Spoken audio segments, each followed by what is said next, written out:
Hi, today I'd like to talk to you about an urgent call for action. This is something that's affecting all Canadians, well, pretty much all Canadians, some of us more than others. It's a petition that was put forward to the House yesterday. It's petition E4840. It's regarding the carbon tax. First, I'd like to tell you a little bit about myself and what's landed me in the position that I'm in, that this has affected my family so much. 13 years ago, I worked full-time in a hospital in downtown Toronto. I also attended Ryerson part-time doing my business management degree. And then I had a C-section that went horribly wrong. Some of my other videos explain all of that in more detail. But I was left, because of doctor error and negligence, I was left permanently disabled. So this carbon tax has really affected my family. We went from a family of two incomes who had just bought our first house in downtown Toronto, which isn't cheap, to now surviving on ODSP, or barely surviving, just trying to get by. I have two boys, ages 13 and, well, he'll be 13 this month, and 14. My 13-year-old is, 12-year-old is 6 feet tall. They're both in size 13 shoes already. The 12-year-old's growing out of them. I just bought the size 13 in September, so we're looking at six months, and I have to buy another pair of shoes in that size. You can imagine that ODSP does not pay for you to keep your kids in shoes. Going to the grocery store used to be something I enjoyed. I loved cooking, and I still try to find ways I love cooking that I can afford, like making my own bread. I started making yogurt-based cream cheese, like herb and garlic cream cheese, because who can pay $7 for a thing of cream cheese? And the kids love it, which is also great. And it's also great in the summer when I have my garden and I can grow fresh vegetables and herbs and things like that. But I noticed, like everybody in this country, the price of groceries. An example would be a ball of mozzarella cheese used to cost $2.99, maybe $3.99. Now is $9.99 at our local Foodland.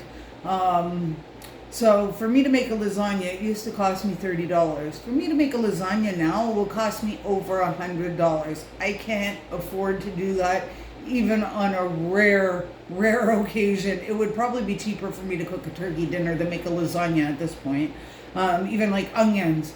I went to Foodland to grab onions, $6.49 for a small bag of onions. Wasn't that like $1.99 or $2.99 pre-COVID?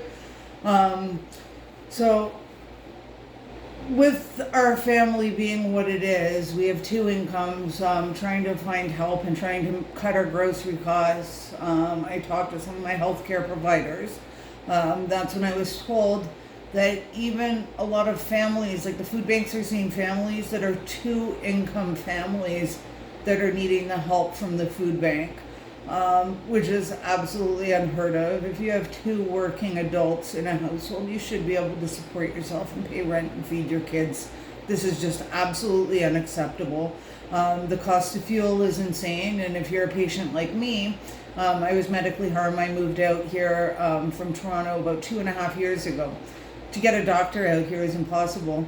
99% of my doctors are in Toronto, which means like just this year alone, we're in the beginning of March. I think I've driven to Toronto 4 or 5 times as a medically compromised patient with some serious health issues, and then taking on the additional fees, the gas money, doesn't make things easy at all. So this petition basically is against the carbon tax. It's against all the taxes we're seeing on our food, on our fuel, all the expenses that most of us just can't afford anymore. Like I'm just trying to hold on to my house. I don't want to lose my house. If I lose my house, I won't have anything. I won't be able to afford rent for a family of 4. It's impossible right now. I've heard of so many families that are moving into rooming houses. Rooming houses are no place for kids. And I can't imagine being in that position. I see people online constantly complaining about how this carbon tax has affected their life, how they can't afford to live in Canada anymore. This is your chance to put your signature to match what your mouth says. You can actually say what you want here. You can put your signature down and show the government, like past petitions have. They've used examples of past petitions in the House of Commons, so they are getting through. A lot of people don't think that petitions work, but if politicians are using the numbers of petitions in the House of Commons, that means they're working. That means our voice is being heard. That means somebody is listening. So I ask you all to share this petition. Not just share it, but sign it. First of all, sign it. Then share it and share it and share it. If we want to make a change in this country, if families like us are to survive in this country, then we need to make a change. Justin Trudeau is ruining our country and we need to change this. Thank you for taking the time to listening to me. Please share petition E4840. It's a very important one I stand behind wholeheartedly. Thank you.